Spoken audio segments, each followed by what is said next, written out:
Good afternoon, everyone. For those of you who do not know, my name is Matt Green. I am president of our local Federalist Society chapter here in Mobile. We are the Brevard Hand Alex Howard chapter. For those of you who are joining us this afternoon via Facebook, the Federalist Society is a nonpartisan and libertarian organization dedicated to freedom, federalism, and judicial restraint. The Federalist Society seeks to promote the legal education in the community through its programs and publications about how limited constitutional government based on the rule of law can have a positive effect on law and public policy. The Federalist Society is founded on the principles that the state exists to preserve freedom, that the separation of powers is essential to our Constitution, and that is emphatically the duty and province of the judiciary to say what the law is and not what it should be. The Society seeks to promote an awareness of these principles through events like today. I'm going to be brief in our introduction. We are very excited to host Professor Josh Blackman from, he was at South Texas College of Law, and now he's at Houston, and I've heard him say in prior events it's kind of complicated about It's complicated. There you go. Kind of like our subject today.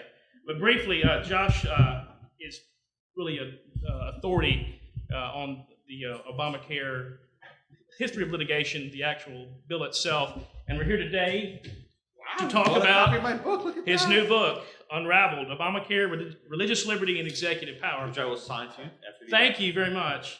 Very excited about that. This is actually his second book. His first book was Unprecedented, was the name of the book. And for those of you who haven't picked up a copy, pick it up. And one of the best things I like about it is the footnotes are at the bottom of the page. No endnotes. I don't have to go to dig in page 400 to find out the site. And he is actually very good about citing just about every proposition in the book. There are almost 3,000 footnotes. Okay, I knew there was voluminous. So this is not a book of an opinion. This is factually, it's a riveting account really about how it started out with Hillary Care and what went behind the making and passage of the law is really quite incredible. Josh briefly was selected by Forbes magazine for the 30 Under 30 in law, and has twice testified before the House Judiciary Committee on the constitutionality of the executive action on immigration and health care. He is an adjunct scholar at the Cato Institute, where he was there recently last month, and I posted that on our Facebook and on our Twitter accounts. Brilliant. You were introduced by Leah Shapiro, is that right? Who's also been a former speaker here as well. Josh is founder and president of the Harlan Institute, founder of Fantasy SCOTUS, the internet's premier Supreme Court fantasy league. Maybe he'll tell us about that in a little bit as well. He's also got a fascinating blog. Recently, yesterday, maybe after he finishes on his book today, he'll tell us about what transpired up in Montgomery yesterday. I was there. The Chief Justice and the... It was crazy. It was a sorting hat ritual. It was crazy stuff. Very interesting, his blog post, and he'll tell us about that. So without further ado, please welcome Josh Blackman. Professor Blackman. Oh, please. We're friends here. Call me Josh. So it's a pleasure. My first time in Mobile. I was in Birmingham on Wednesday, in Montgomery on Thursday, so I'm slowly making the trek down to the Gulf. And after this, I go back home to Houston. So it's a very fitting conclusion for my talk. Thank you so much to Matt for hosting me, to Matt's mom for making a delicious lunch, and to everyone else who took time out of their busy day to come see me. Today, I'd like to talk about my new book called Unraveled, Obamacare, Religious Liberty, and Executive Power. And this book tells a story of how Obamacare was born, how it's implemented, and how it's falling apart before our very eyes. Before we can talk about Obamacare and where it began, I'd like to begin by saying what came before it. For when I do this lecture on college campuses, and I show people this picture, they have absolutely no idea what it is. But you all know what this picture is. Back in 1993, President Clinton assigned his wife, First Lady Hillary, still Rodham back then, Hillary Rodham Clinton, to make a universal health care push in the United States. It was known as the Health Security Act, although commonly referred to simply as Hillary Care. This bill would have given every American one of these little cards called a Health Security Card that would guarantee them a right to health insurance. Now, at first, people didn't really know what to make of this bill. All these other foreign countries have national health care. Why not the United States? But the most potent reason why Hillary Care failed was a series of commercials. Anyone remember these commercials? Ringing a bell? People nodding. These were the Harry and Louise commercials. The premise of these commercials that ran on TV was you had a mom and pop sitting at a table saying, you know what? This really complicated healthcare bill, I don't want it. Why? I like my doctors. I like my health insurance. I don't want to lose it. Indeed, year after year before Obamacare, people were polled, do you like your insurance? And overwhelmingly, 80 to 85% of Americans said they like their insurance. They like it. People said, I want to keep my insurance. Hillary will put the government between me and my doctor. No go. These commercials basically killed Hillary Care, and they actually gave the Republicans a House of Representatives in 1994. And they taught us an important aspect of healthcare economics. I promise this will be easy to understand. There are three things you want in insurance: price, comprehensiveness, and availability. Pick two, because you can't have all three. If you want healthcare that's affordable, it's not going to be very comprehensive. If you want healthcare that's very comprehensive, it is not going to be cheap. And if you want healthcare that's available or accessible to everyone, regardless of their health, it's going to be expensive. This is like Adam Smith stuff, right? You cannot violate the laws of supply and demand. You cannot have insurance that's simultaneously affordable, comprehensive, and available to everyone. You cannot have it all. It's chapter 1, the trilemma. Oh, indeed. So you read chapter 1. Very good. This is what's called the trilemma, like a dilemma, but a trilemma of health insurance. But Hillary learned a lesson. If people think they're going to lose their health insurance, the entire thing falls apart. So how did President Obama negotiate this trilemma? With a lie. A lie that you've all heard dozens of times. If you like your plan, you can keep your plan. Now, this was a lie, right? We make no bones about it. It was not true. The reason why we know this is a lie is because the president's own administration made regulations that made it harder to keep your plan. His own government made it harder to keep your plan because it said you have to have this and you have to have this. If it doesn't have this, your plan's canceled. But even worse than lying, this created a false sense of entitlement to the American people. The sense was this: we can give health insurance to a lot more people, but it will not affect what you have. Impossible. Impossible. But to this day, people still labor under the impression that we can magically give health insurance to 30 million people and in no way impact the health insurance you already have. This distorts our culture, and it creates this sense of entitlement that is awful. And this is perhaps the worst aspect of Obamacare. 3 years later, they're still saying, well, we'll let you keep what you have, but we're going to take it away and we're going to tax it. But people still think they can keep what they have. My friends, not true. But it was on the basis of this false promise that the Affordable Care Act was able to go through Congress in 2009 and 2010. You may remember at the time, after the 2000 elections, perhaps not Alabama, but the Democrats swept nationwide. There were 60 Democratic senators, and in the House of Representatives, Speaker Pelosi had like a 40 or 30 vote lead. So at the time, Republicans said, we do not want anything to do with this Obamacare thing. Do it yourself. What did President Obama do? He said, you know what? We're going to pass this by ourselves with only Democratic support. It was a very deliberate choice made to say we will pass this on a straight party line vote. So on December 24th, 2009, right on Christmas Eve, the Senate considered this bill known as the Affordable Care Act. It was nearly 3,000 pages long. No one read it. No one read it. You got to pass it before you can read it, right? You got to pass it to find out what's in it. And how do we know no one read it? Because Max Baucus, the chairman of the Finance Committee, said, I pay other people to read these bills. I don't have time for this. Okay, it's our government. So the bill that was passed on December 24th, 2009 was not meant to be the final version of the ACA. The idea was, let's pass this version, get our members locked in before Christmas. And the House will pass their version, and then we'll have a conference to negotiate and figure out where we're going to wind up. That conference process never happened. Why? Because Senator Ted Kennedy passed away that summer. And he was the 60th vote in the Senate. And Ted Kennedy was replaced by Scott Brown, a Republican in Massachusetts. who ran on the platform of stopping Obamacare. Once the Republicans had their 41st vote, the Democrats could no longer keep a filibuster-proof majority.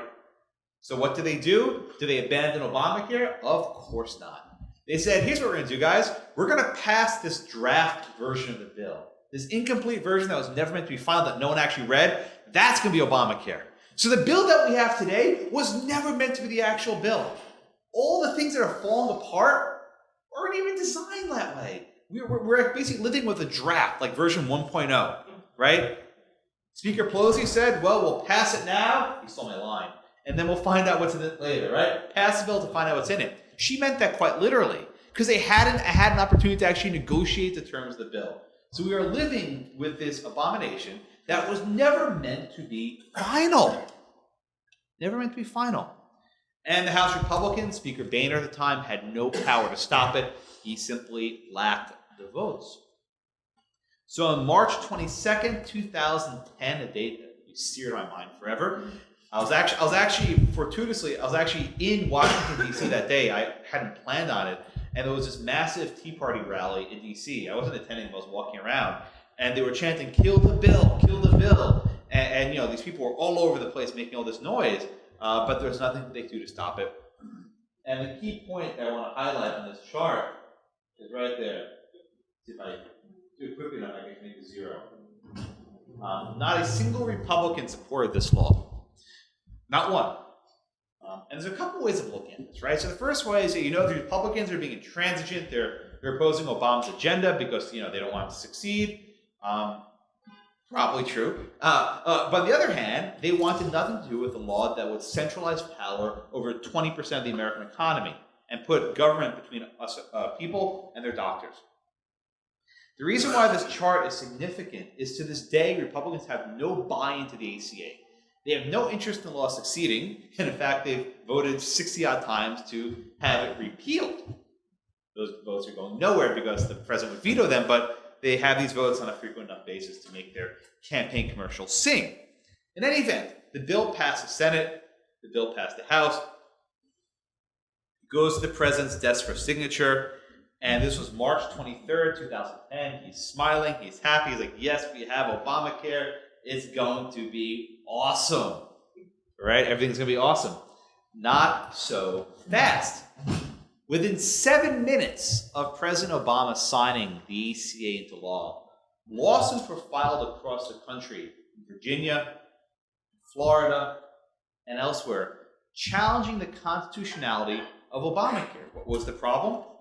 Obamacare had a provision known as the individual mandate, which required people to buy insurance and to be insured. Can the federal government make you buy something? Right, that was the question. This was the subject of my first book, Unprecedented, the Constitutional Challenge to Obamacare, which is on sale on Amazon for $15, so it's even cheaper than my current book. Can the government make you buy broccoli? Can they make you buy health insurance? The Supreme Court, in a decision that breaks my heart every single time I read it, by the Chief Justice said, no, they can't make you buy health insurance, but they can tax you for going uninsured. They can't make you buy it, but if you go uninsured, they can tax you. What's the difference to regular people? Absolutely nothing. But the end result is Obamacare was upheld by the Chief Justice's 5th vote. Breaks my heart every time I read that case. After the decision in NFAB v. Sebelius, it went to the political process, right? Could the Republicans elect a president in 2012 who would be able to repeal and replace Obamacare? Mitt Romney was the nominee. He was quite possibly the worst possible candidate in 2012. Why? Because as governor, he created Romneycare. And Romneycare was a precursor to Obamacare. Mitt Romney worked hand in hand with Ted Kennedy and Jonathan Gruber to create this statewide health care reform in Massachusetts.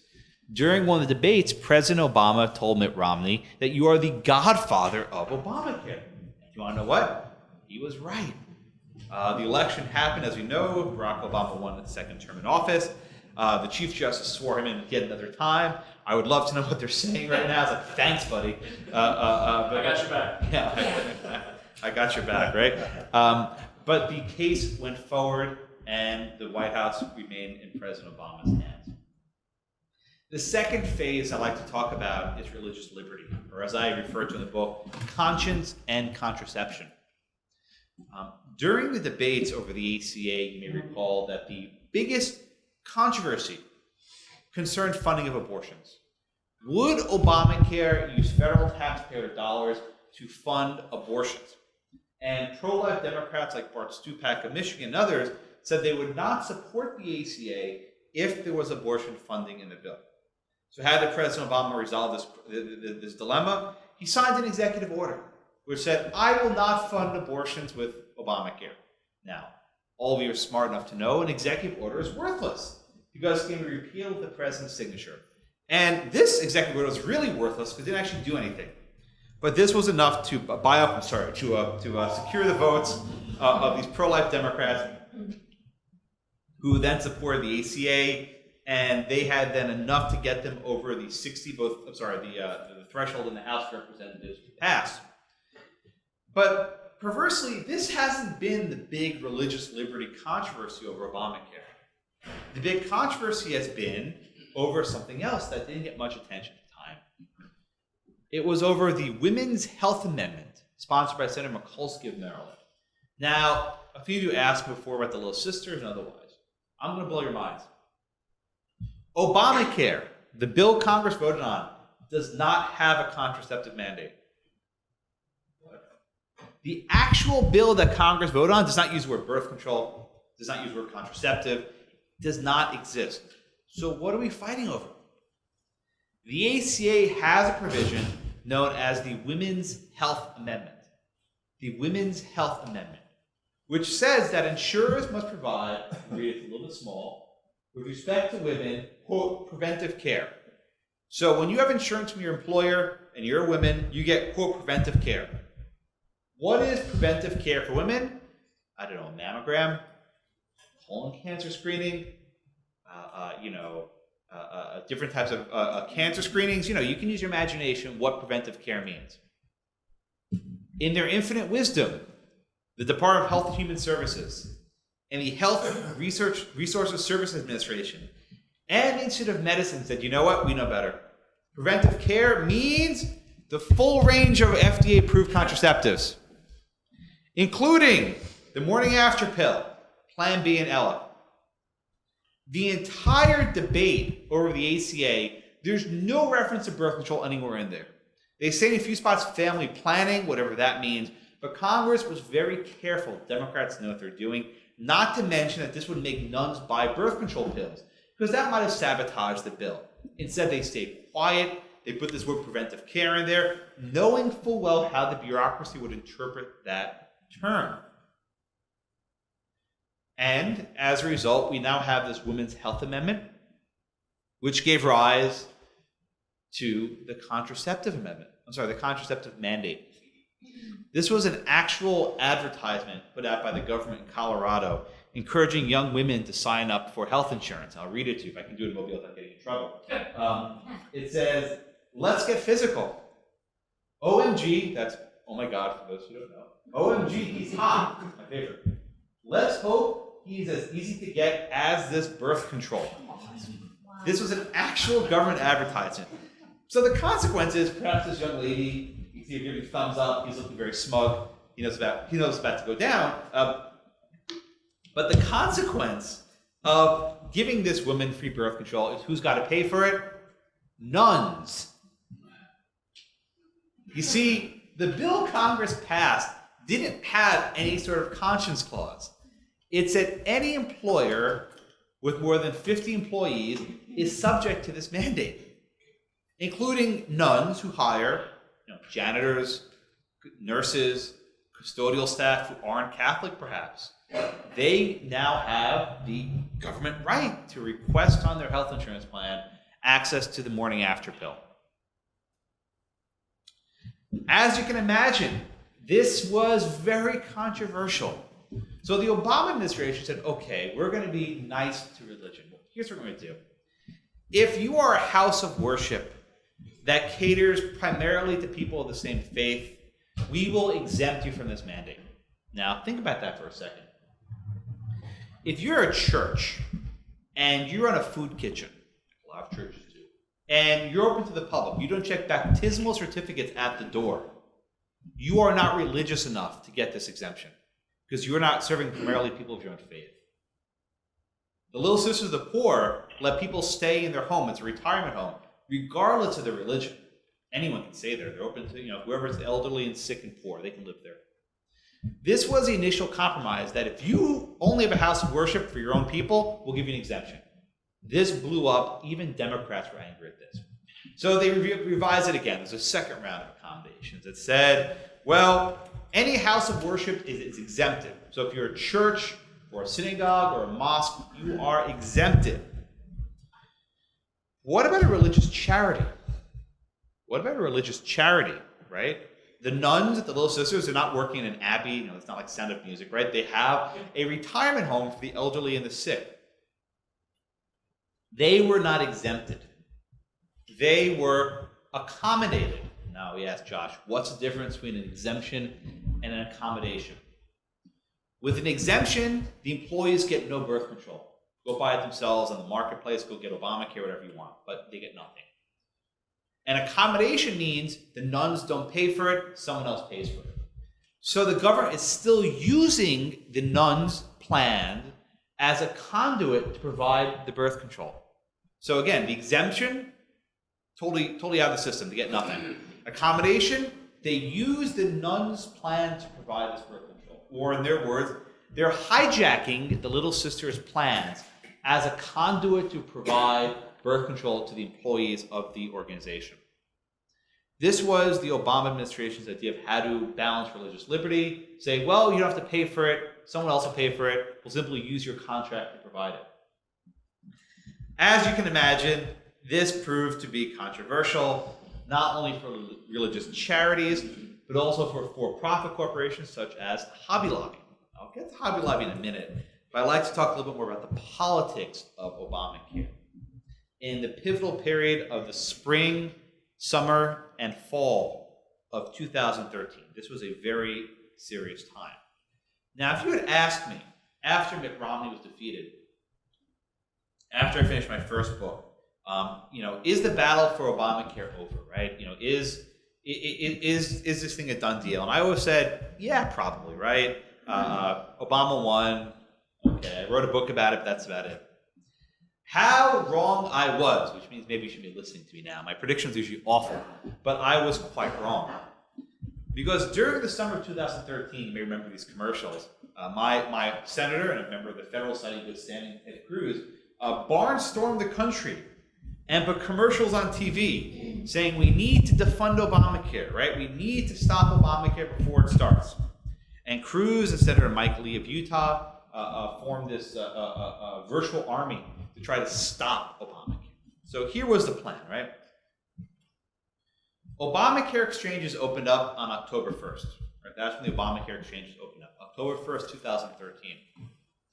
The budget, in effect at the time, expired on September 30th, 2013. So again, think about this. Budget finishes September 30th. Obamacare opens up October 1st. So Cruz said, aha, we got it, right? If we can defund Obamacare by September 30th, it will never open up. Okay, so a reality check here. First of all, the Republicans control only the House and not the Senate. And there was a 0% chance the Senate would approve a budget that defunded Obamacare. Second, there was also a 0% chance Barack Obama would ever sign that into law. Third, even if he signed into law, even if the president vetoed it, you cannot override the veto. Fourth, and this is the big one that people don't actually realize, you can't defund Obamacare. The way Congress wrote it in 2010, it was a permanent appropriation. What does that mean? It doesn't require a new annual appropriation from Congress. This thing is like a cockroach in Keith Richards. It cannot be killed. The only way to defund Obamacare is to repeal the entire damn law. The entire thing from top to bottom. You cannot defund it. So this strategy was perhaps politically savvy, but practically speaking, it did not have a chance of success. Maybe he could have gotten some concessions out of it here or there, but the strategy by itself could not work. But they executed the strategy regardless. And in September of 2013, Senator Ted Cruz began a 23.5-hour filibuster in the Senate floor. Now, to be precise, it actually wasn't a filibuster. The reason why is a filibuster is defined as speaking as long as you can. As long as you keep speaking, you're allowed to stay up there. Cruz had a hard deadline. He had a hard stop because the next day at noon, a vote was scheduled. And under no circumstances could he go past that noon vote, which is why people say, well, Ted Cruz filibuster shut down the government.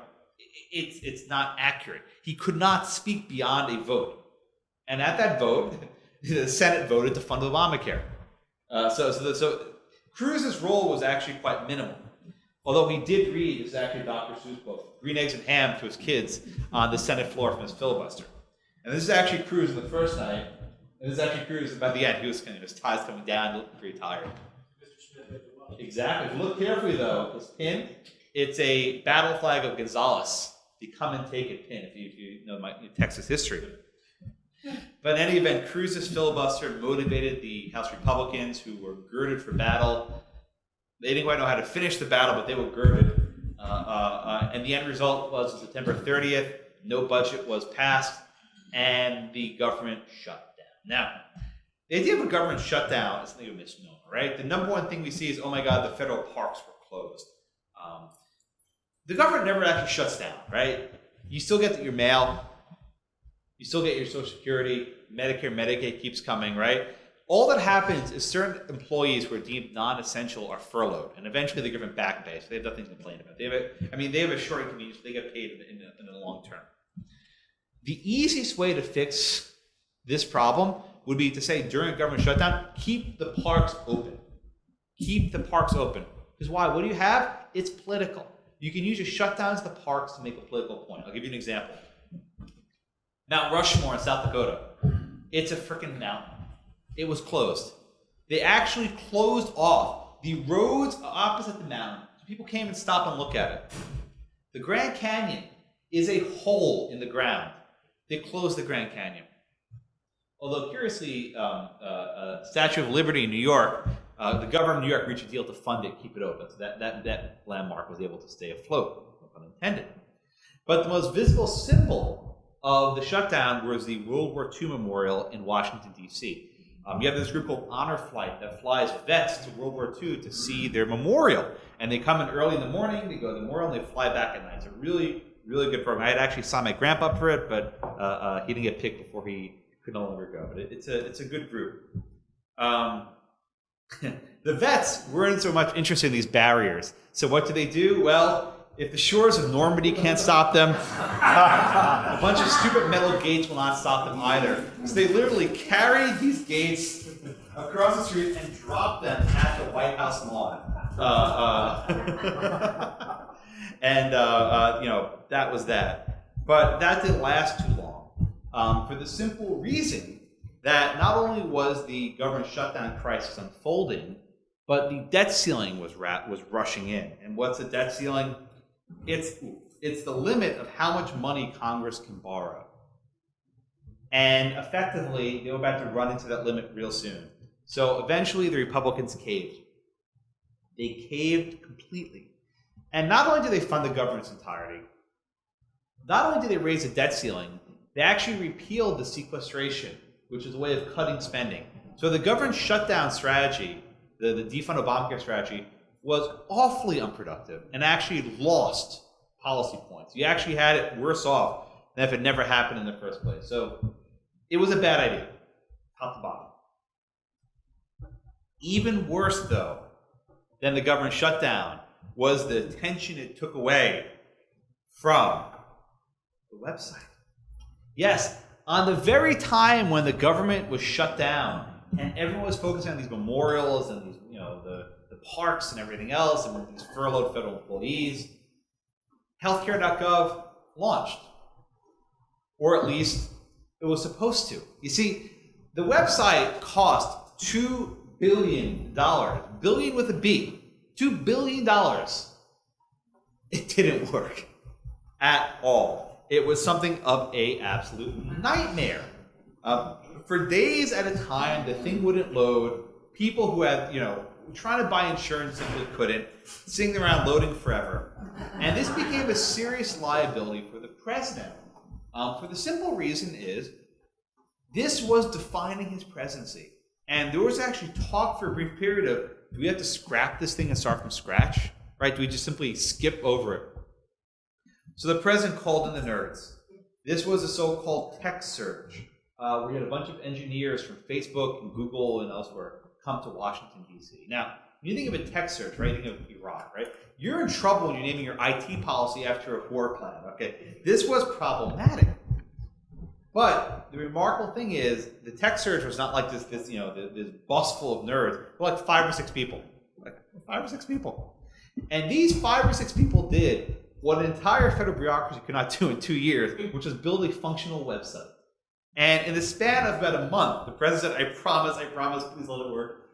By Thanksgiving, he says, please let it work by Thanksgiving. And by Thanksgiving, for the most part, it worked. But this was only shielding up the next controversy. And the next controversy was the cancellations. We go back to the promise. If you like your plan, you keep your plan. This was, of course, a lie. It can never be kept.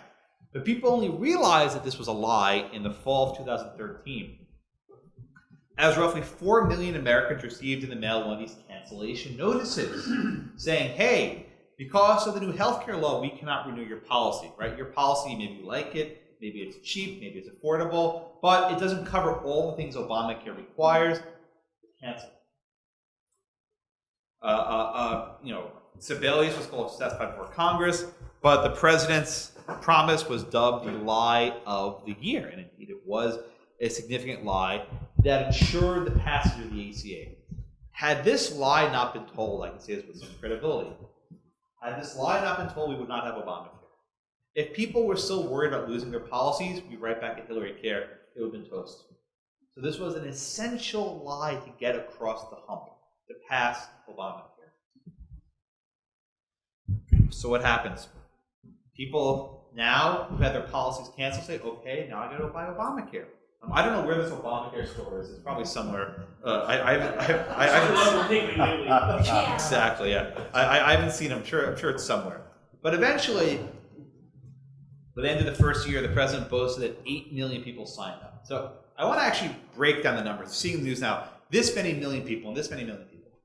The first thing you need to keep in mind is that a lot of these people are not actually paying for their insurance. They're signing up, using coverage, and canceling. So of these 8 million people, maybe about 7 million actually paid for their policy throughout the entire year. The other million simply used coverage, canceled it, and good luck collecting. Free riders. But even worse, about half of these people had their policies canceled. Right? You took away the plan they liked, and then you made them buy something new. That was probably more expensive. That is not much of a compromise. And to give you a sense of how we are, this was in 2014. Today in 2016, government estimates were we'd have 20 million people signed up for Obamacare. 20 million. You know what the number actually is? 10. We are barely halfway to the government's estimates. And you wonder why the insurance companies are running away as fast as they can. They price their policies expecting 20 million people to be in their network. They have half that. So no wonder the costs are going through the roof, and that's why they're leaving as quickly as possible. The government's plan, we're going to use more outreach and social media to get young people to sign up. Good luck with that, because premiums are going up, deductibles are going up, co-payments are going up, networks are shrinking. The product of insurance is becoming less enticing, and people simply are saying, no, we do not want it, no thank you. Every year, I have students who tell me that they simply are going to take the penalty and choose to go uninsured rather than buy a product that they'll get no value from. That does not sound good for the future of Obamacare. Indeed, it is. I thought it was a tax cut. Well, it's funny you mention that because you're seeing now Jonathan Gruber, these same geniuses who built this, saying, well, we need to make the penalty higher. We need to penalize people more for not having insurance. So you take away their policy they like, you've made it unaffordable, and now you want to penalize them for going uninsured. Brilliant. These are the central planners that we have to delegate our entire economy to. Geniuses.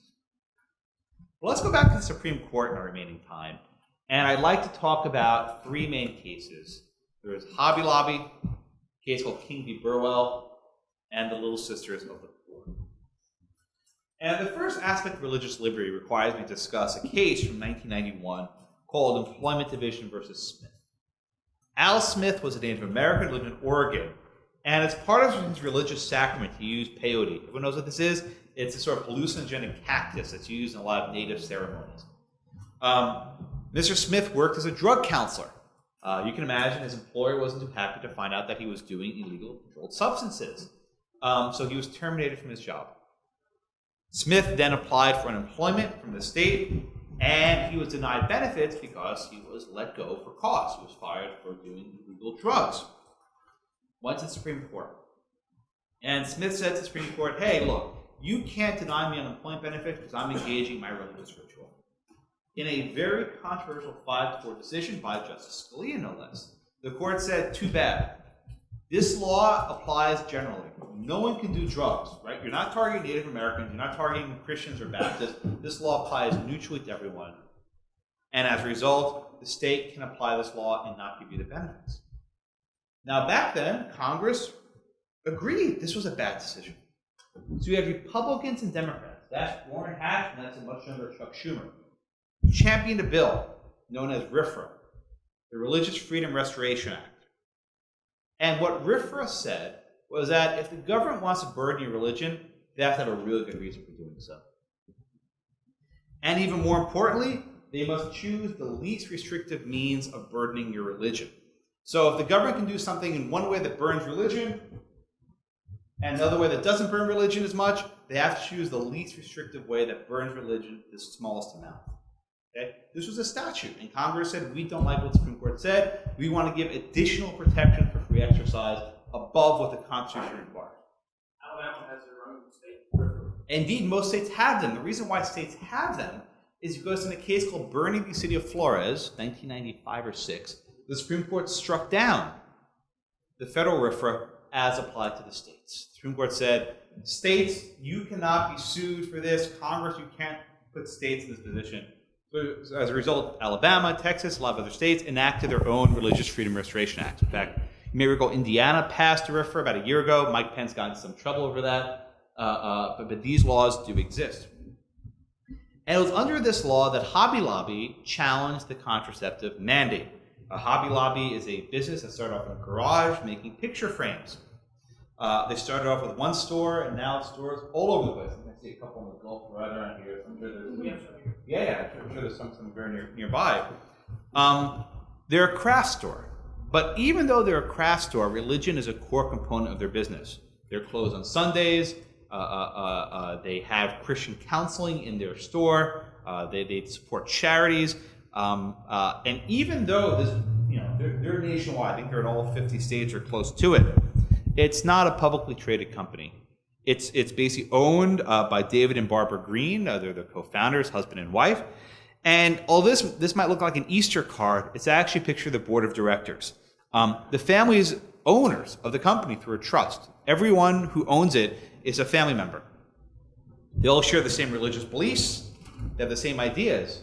And they have one common belief, that paying for certain forms of birth control that operate after fertilization is sinful. Now, they're okay with condoms, they're okay with the birth control pill, but what they're opposed to are drugs that operate after the fertilization of the embryo, which is called the emergency contraceptives or intrauterine devices. And this is what they look like if you like a picture.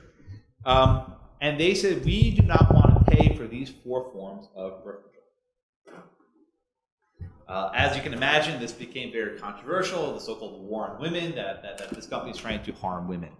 And their case goes to the U.S. Supreme Court. One of the ways I love talking about a Supreme Court case is to look at the signs that protesters hold up. Because signs are often very creative ways of describing how people feel about a case. This one's my favorite sign. It says, if men can get pregnant, birth control will be from gumball machines and be bacon flavored. This one also, my mom's not ready to be a grandma. You can use your imagination there. This is not a church, and this is not a healthcare plan. This woman's dressed up like a pack of birth control pills. They're not M&Ms. This sign, though, always seemed misguided to me. It says, "Hey, Supreme Court, no bosses in my bedroom." I'm sure Hobby Lobby would agree with this because they don't want to fund what's going on in your bedroom. So this sign did seem to miss the mark with me. Contraceptive is my business, not my boss's business. Not my boss' business. Punctuation is optional, the hashtag. Corporations are not people, my friend. Oh, and this one's my favorite. You want to try and guess what this is? Supposed to be Peter? Ah, you're cute. She crocheted a uterus. Oh. Wow. Yeah. And I'm pretty sure she bought her yarn at Joann's or somewhere else. She did not buy her yarn at Hobby Lobby. And there was actually a campaign, I'm not kidding you, to mail these crocheted uteruses to Hobby Lobby's headquarters in Oklahoma City, saying, "Here, mess with this uterus, not mine." This was actually a marketing campaign. Keep your hobbies off my ovaries. And the pro-life signs are simply never as creative. This one simply says, "I am pro-life generation." It's the Facebook Live thing calling. Is this someone calling me? And these guys had some cojones, shall we say. It was about 30 degrees a day. It was snowing. And they were staying there wearing kilts and bagpipes in front of the Supreme Court. God's law comes first, repeal socialist Obamacare. Interesting dudes. I think they're from the TPF stands for. I think they're from Pennsylvania. So this gives you a good sense of how people felt about the case. The case was argued in March of 2014. Paul Clement argued for the challengers. Solicitor General Don Verrilli argued for the government. And in a fairly surprising situation, Hobby Lobby won. Right? Usually, all the sorts of abortion cultural cases the conservatives lose, but in this case, Justice Alito wrote for the court that Hobby Lobby, even as a corporation, has right to free exercise, and that Hobby Lobby as a corporation cannot have their religious liberty burdened. To make someone pay for birth control burdens their religious liberty. This was, of course, a 5-4 decision, and Justice Ginsburg wrote a very, very strong dissent, arguing that corporations cannot have religion because they're not really people. By the way, all of your churches, they're incorporated. Trust me on that one. But she said that corporations cannot have religious exercise. But even more, making someone pay for birth control is not sinful because they don't have to take it themselves. Paying for someone else's birth control is not sinful because you're not taking it yourself. Justice Ginsburg also said that this was the only way, right, or the least burdensome way for these women to get access to birth control. It's wrong, because if the government thinks that giving women birth control is so important, it can pay for it itself. If this is so darn important, Mobiles will say darn. If this is so darn important, let the government pay for the insurance yourself.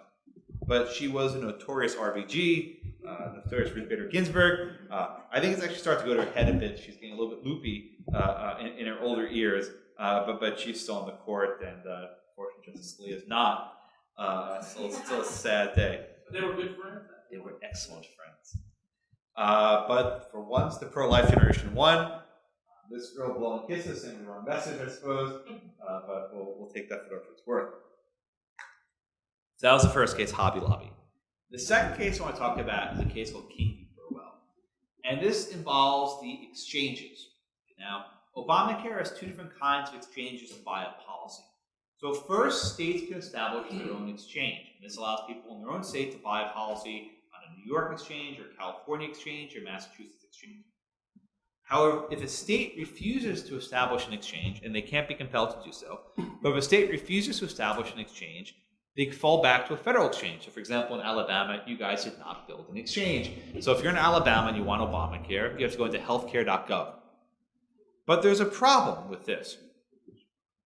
Provision of law is a little small, so I'll read it, which basically says you get subsidies, right? Your policy will be subsidized if you enroll in an exchange established by the state. You get subsidies if you enroll in an exchange established by the state. Now, I'm a humble law professor, simple law professor perhaps, and if I see that language, I think, wait a minute, that means you get subsidies if it's enrolled in an exchange established by the state, which means a federal exchange gets zero. One would think this is a very easy question to resolve.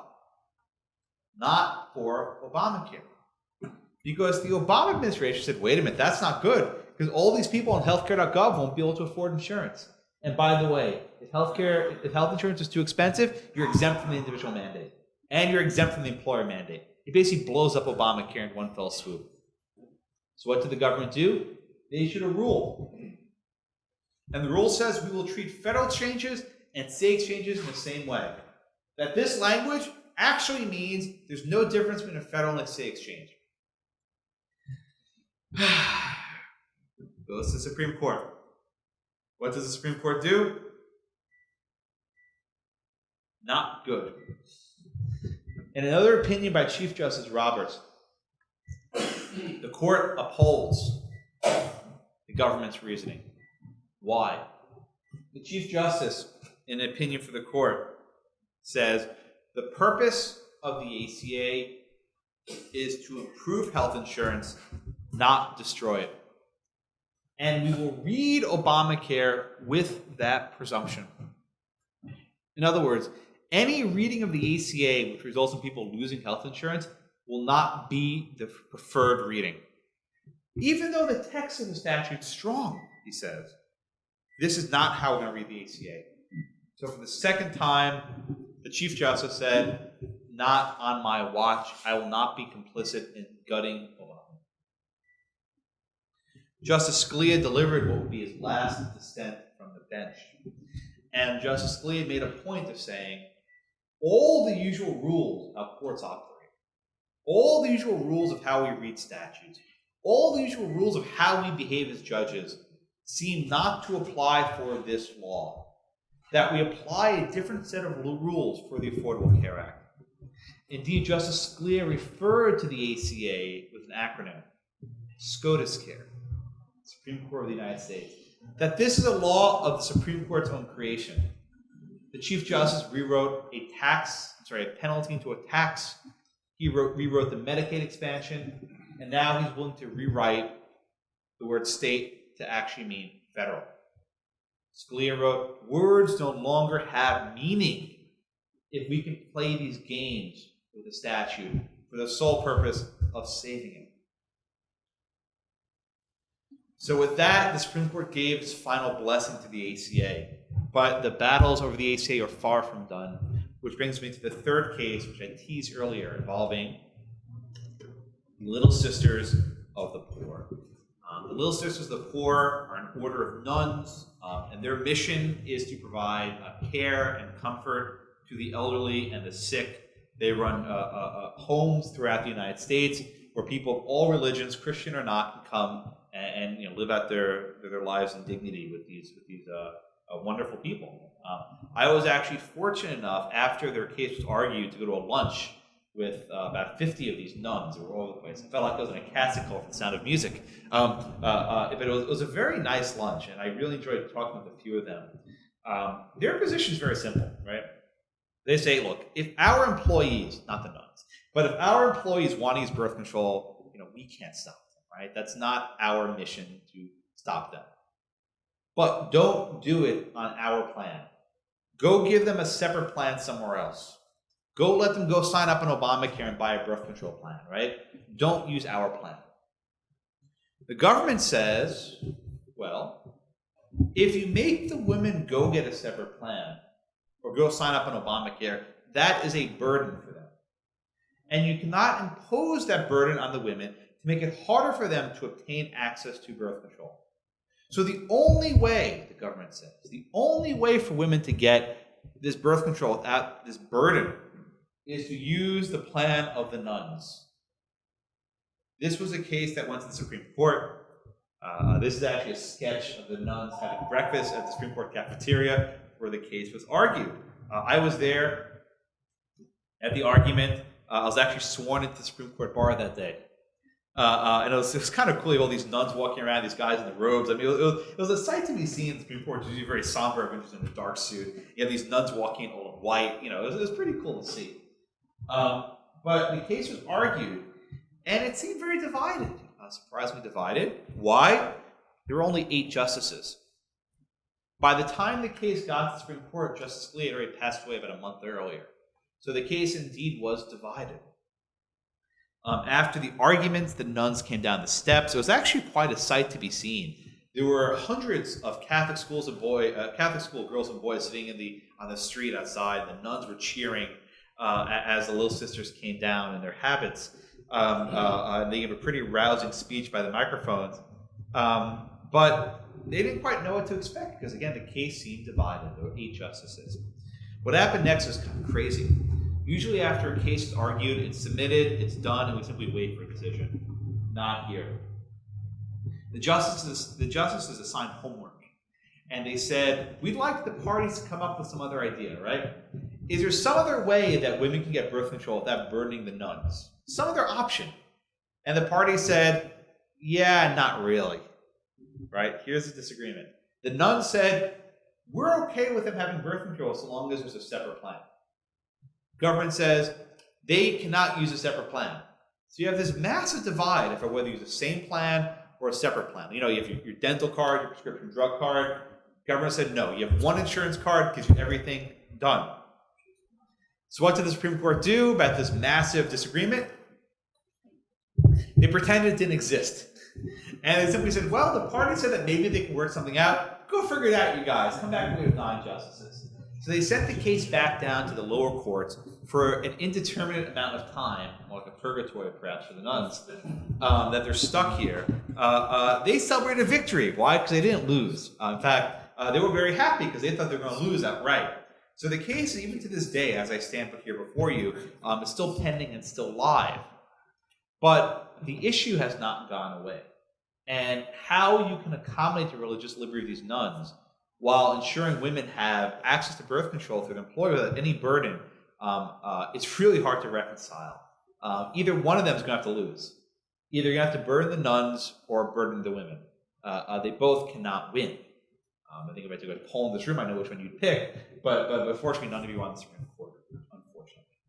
I'll close by looking ahead to the next presidential election. Regardless of who wins, and frankly it doesn't matter, the ACA is unstable. It is indeed unraveling, and if you want to talk, my first book was Unprecedented, my second book was Unraveled, the trilogy, right? The third book will be called Undone, which will be coming out probably 2020 or so, assuming we're all still here. Assuming our republic's still standing, I don't know. We'll see what happens next week. But the fact of the matter is the ACA is not stable. And a question I get all the time is, Josh, was this designed to fail, right? Did they build this entire monstrosity to fall apart and lead to national health care? And my response is, not this quickly. Yes, it was not designed to last forever, but they didn't think it would blow up in Obama's face. They thought it would at least wait till the next president or a little bit thereafter. I thought maybe this would blow up in a decade. It blew up in less than 3 years. So it's unraveling ahead of schedule. And we're stuck with this weird spot where we have this massive law that's never peaked above 50% popularity, that half the country wants to repeal, the other half wants to turn single payer. There's not much of a middle ground here. So the unfortunate byproduct is that people in Alabama and all across the country will be faced with higher bills, higher copayments, higher deductibles, smaller network, and a worse quality of care that they cannot do much about. Optimistic, huh? This is what you should read about in my book. Hopefully you can buy some copies, and I have a few cards I can add later. But I always welcome questions, so I find what you have to say is more interesting than what I have to say, because I already know what I'm going to say. So thank you very much for your attention, and I look forward to hearing from you.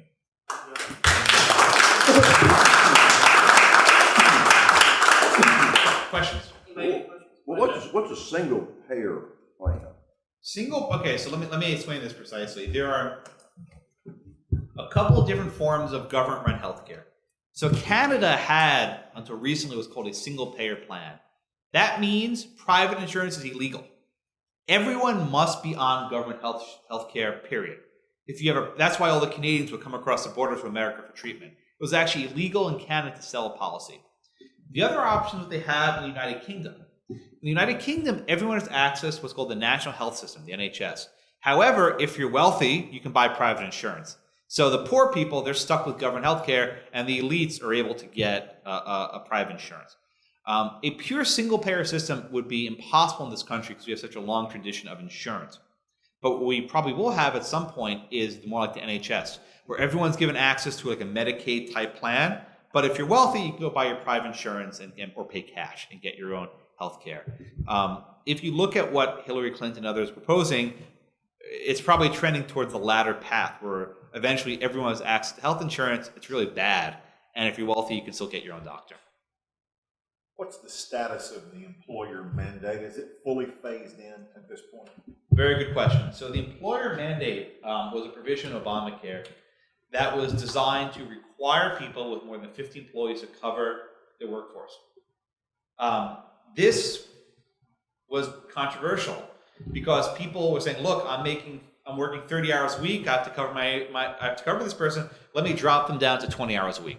So at first you had this rash of people who actually were cut from full-time to part-time to avoid Obamacare. But even then, as your question points out, it's never actually gone into effect. Because in 2013, businesses went to the president and said, "Look, we can't do this. It's too expensive." So he says, "Okay, I'll tell you what. We're going to delay this a year." So delay it from 2014 to 2015. And business said, "You know what? We're still not ready." So he said, "I'll tell you what, even better. I'm going to modify it. If you're between 50 and 100 employees, as long as you cover, I think, 90% of your employees, you're covered. And if you're between 100 employees and above, as long as you cover like 95%, you're covered." So basically, the president not only delayed the employer mandate, he modified it. Illegal. Entirely illegal. So to answer your question, it's never fully been phased in, and likely never to be fully phased in. The waivers, how long are these waivers? Is there a statute limitation on these waivers, for example? Is there some Waivers for whom? from the president? For example, the union waivers, the Cadillac Congress had a waivers. waiver too, weren't they supposed to be part of the approval period? There's some kind of statute limitation on the waivers? Or just These are all executive actions, which in theory can be repealed by the next president in 5 seconds. The next president, Mr. Trump likes writing his signature. You see it everywhere. He could effectively undo or unravel significant portions of these various waivers. There's an old quote attributed to Abraham Lincoln that says, "The quickest way to repeal an unpopular law is to enforce it in its entirety." And I firmly believe that. The quickest way to get rid of Obamacare is to enforce all of it. Get rid of all the waivers. Get rid of all the exemptions. Make people feel the burn, feel the pain. It'll be gone in 6 months. Won't happen. I don't think it's going to happen. I'm pessimistic. Yes, sir. Is there a deadline that the court gave in the Little Sisters case by which they have to come to some sort of a court? No. In fact, they said in the opinion, they had this one line in the opinion saying, "We trust the lower courts will give them a reasonable amount of time to deal with this," which means it can go on forever. But meanwhile, the Little Sisters are protected until. It's complicated, and I don't want to get into ERISA, but it actually depends on what kind of insurance plan you have. Some of the people with what are called self-insured plans or church plans are protected. Other religious groups which have insured plans are kind of protected. So it varies significantly what kind of insurance plan you have. But the Little Sisters are good. They're not being burdened based on how their plan is run now. And That's why they were celebrating in the streets. But it's very nuanced because a lot of these groups have insurance plans that their employees are getting it, and it really varies. So the case is very much up in the air. What impact will the next president have on the Bill Scalia's spot there? Will it have on the Obamacare? Okay, sure. So, if in the event that it's a Clinton presidency, she will probably appoint. I don't think it'll be Judge Garland, but maybe it'll be someone else. Somebody worse, probably. It doesn't, people call Garland a moderate. It doesn't make a difference. When it counts, they're going to vote the same way. Democrat appointees, when it counts, when it matters, they vote how they're going to vote. Republican appointees are all over the place, but Democrat appointees, they know what to do when it actually matters. I mean, Justice Breyer votes with Justice Ginsburg 80% of the time. When it matters in the big case, they're gonna vote the same way they're going to vote. And maybe, at every 10 case, maybe they'll vote one differently, but I don't think there's much of a difference. That being said, Clinton will probably appoint someone else who will do more to rile up the base, and that judge will appoint, and that judge will vote how Clinton wants them to vote. If you watched the debate last week, the final debate, Both of the candidates were asked, what are you looking for in a Supreme Court justice? And one thing that struck me about Clinton's answer is the word Constitution wasn't mentioned once. It's all about standing up to the big guy and helping the little guy and fighting for these rights and minority rights and everything else. And the notion of an equal judge being neutral, blind before the law, is utterly absent. It's purely outcome driven. And that is entirely the left's approach to courts. It's merely a means to an end. So in terms of if it's a Clinton nominee, Obamacare has already been upheld. There's not much left to do with Obamacare in the courts. If it's a Trump victory, who the hell knows what he's going to do? But assuming he actually sticks with his list, the lists he put out are solid. I have no idea if he'll keep his word, but the lists he put out are solid. And I think all those people would be good judges who would fit into Justice Scalia's seat quite well. But in terms of the ACA, you don't want to look to Supreme Court anymore for the ACA. This is a matter for Congress to deal with. The court, John Roberts said, I'm not touching this. You got to go to Congress and win both houses and actually attempt something. But the courts will no longer be your salvation to undo the Affordable Care Act. Just briefly, I read your blog post unrelated to today's topic, but would you share with the group, it's really fascinating, of what you saw transpire yesterday Happy to. of the Court of Judiciary? Yeah, I'd be happy to. So by way of background, and this gets a little bit nerdy, but I'll do my best to explain it. We had a judge right here in Mobile. Is it Grenade? How do you say it? Is it Grenade? Is that what you said? Okay, Judge Grenade. She issued an opinion ordering all the probate judges in Alabama to provide marriage licenses to same-sex couples. So there is a federal order saying all probate judges in Alabama are required to give these marriage licenses to same-sex couples. At the same time, there was an order from the Alabama Supreme Court saying this law is still in effect. So it creates this conflict. Federal court says, give them the license. Alabama Supreme Court says, don't give them the licenses. What is supposed to be done when you have this sort of conflict? Now, the easy and wrong answer that most people say is, well, of course the federal court prevails. That's nonsense. A federal district court is no more qualified to interpret the Constitution than the state Supreme Court. They are equal bodies. They simply are. That much is not controversial, right? The federal court doesn't trump. What happened in this case is that Judge Moore issued what's called an administrative order. Thank you, an administrative order, which effectively said, hey, Alabama judges, our court, the Alabama Supreme Court, still has this order in effect. Right? This wasn't a case of like a George Wallace or Bull Connor saying we need to ignore federal courts. Moore's order recognized the fact that we still have this conflict that exists. He probably could have phrased it better, but he's smarter than most of the people reading it were. But if you actually read meaning, he said we have this conflict that exists. People in the media said, well, wait a minute, he's urging people to ignore federal courts. That was not the import of his decision. Now, if a probate judge in Alabama ignored Judge Grenade, at that point, they could be held in contempt of court. But that's separate from a question of what is the Alabama law in effect. One point. All the probate judges weren't before Grenade, just the Mobile court. All the probate judges were not parties to that action. Well, Judge Grenade certified a class action where she bound all probate judges as a class. So all of them were under her jurisdiction. We can debate later Rule 23 and whether it's a proper certification, but that's what happened. Did she do that on her own or at the request of one of the parties? After she didn't do it, I think one of the parties requested it because they realized she made a mistake. Subsequent to this, though, the Southern Poverty Legal Center brought a complaint against Judge Moore. In this, was it the JIC, the Judicial Inquiry Commission, and then they recommended that Judge Moore be removed. And then the Court of the Judiciary, the COJ, I don't know these acronyms. The Court of the Judiciary said that Judge Moore has to be removed. And in September, they released this 50-page opinion that I think had some significant errors in it. One of the errors was said, well, when the Supreme Court issued its decision in Burgerfeld, that means that all marriage laws in the United States fall.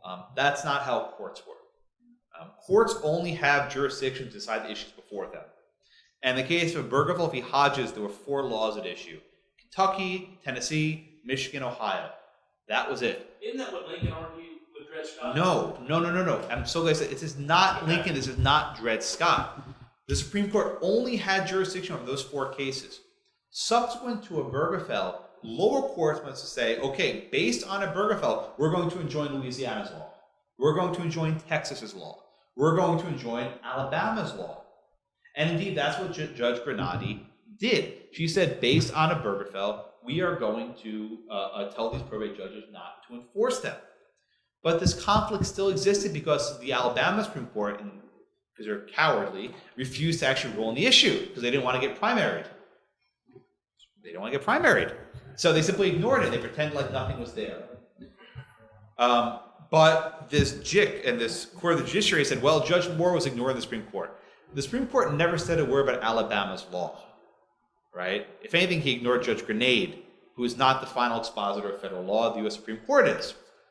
So when you have this conflict, anyway. So long story short, Judge Moore was removed from office, but in a very curious way. The law says to actually remove him from office, he had 2.5 years left in his term. To remove him from office must be unanimous vote. There were 7 members in this body. The vote was not unanimous. So instead of removing him, they simply said, well, we're going to keep you in office, but you can't draw a salary for the remainder of your term. And they terminated all of his staff. And they fired all of his staff and took his name off the letterhead. So he's in this weird spot where he's technically still Chief Justice. He has no office, no staff. He can't draw a salary. He doesn't draw his pension. He can't get another job because he's still a judge. And that's the status for the next 2.5 years. And he can't run again because he's going to be older than 7 until he aged out. He's aged out, so he can't run again. So what happened yesterday was he can't run for he's term limited as a judge. So what happened yesterday was surreal. So after this decision from the Court of the Judiciary, Judge Moore appealed to the Alabama Supreme Court. The Alabama Supreme Court judges recused from the case, saying we can't hear this. So who do you appeal to when all the judges recuse? You pick a special Supreme Court. And this was, let me show you this picture, guys. These pictures are surreal. Hold on a second. Where is it? Okay, I got it. These were pretty good. Yeah, no, I'm going to show this to your crowd in a minute. So the process is they have to draw lots. They have to draw the names from a hat or from a box. Actually, I got to show you this picture. You guys are not going to believe this. Come on, load. No, it's not behaving. All right, I'll describe it. So the idea is you take the names of 50 retired Alabama judges, not sitting judges, 50 retired judges. You write on each slip of paper one name. You put these names in a box. The clerk of court holds the box over her head and draws out one name at a time, and it's read by the deputy clerk. I wish I was kidding you, but I'm not. That's true. You said was it a golden box or something? Yeah, it was a golden box. And, so they sit here for 20 minutes drawing names of a hat. But it's actually even worse than that. Here, I got the pictures earlier. Because before the ceremony began, Judge Moore had filed a motion with the court objecting and seeking continuance. But, and this was the weirdest part, there was no court to rule on it. So the Chief Justice, the acting Chief Justice, Lynn Stewart, was in the room. And Moore's lawyer, let me show you this picture. It's almost, I wish I was making this up, but I'm not. It's almost too surreal to believe. It's almost too surreal to believe. So she's sitting there holding this box over her head, looking. Yeah. By the way, she's looking very learned. As a matter of tradition, this was the same box used the first time Moore was removed from office. They actually kept in the archives, so this is their tradition now. Right across the street from the archives. Yeah. So before the ceremony took place, Moore objected, saying he wanted a continuance, and the Chief Justice said, "We can't rule in your motion because there's no court." So then Moore and his attorney stormed out and left the room. And that was the judge addressed. Judge Stewart. Chief Justice. You said she wasn't wearing any robe. She was not wearing a robe. She was not sitting on the bench. So it was a very. Were they in session technically? No, there was no session. In fact, there was no marshal. There was no court report or anything else. The only I was one of the few people in the room. In fact, I put a video on my blog, joshblackman.com. If you watch the video, here I'll play the video. The audio's not gonna be loud, but you'll get the gist. It might take a minute to load, but it was a very weird. I've been doing this for a number of years. I've never seen anything this strange before. With a woman holding a box So they overhead. picked the justices. They picked 7 names of retired Alabama judges. Yeah. To hear the appeal. Yeah. So they picked a total of 50 names, right? 7 of them were drawn out of this hat primarily. But if any of these 7 cannot stand or they're disqualified, you go down the list number 8, number 9, number 10. So a total of 50 names were drawn. Those names been released? Or Yeah, they're public. I mean, here. Shh. That was me in the red tie. That's more.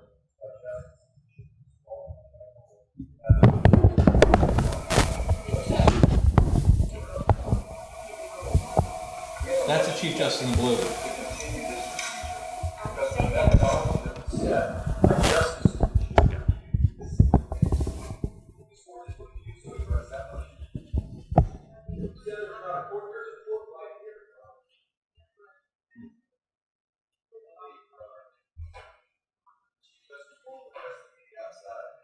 And we're at a press conference outside.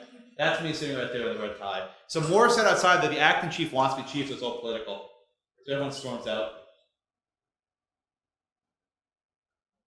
Okay, I'll spare you the rest. You can go watch this later. But it was, I mean, putting aside all the craziness of Judge Moore and everything that's happened, this was a very weird ceremony, and it was really surreal.